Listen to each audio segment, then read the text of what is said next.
عليكم أصحابتي soo dhawaada maanta waxaan idin wadaa naqshad yar oo cilaan oo aad u fudud sambal yar waay haddii aad isku daydaan koleetaba waad saari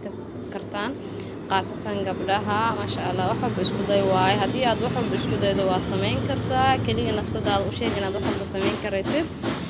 sidoo kale like share iyo subscribe kan yaa la iga iloobin intaasaan walaalku nahay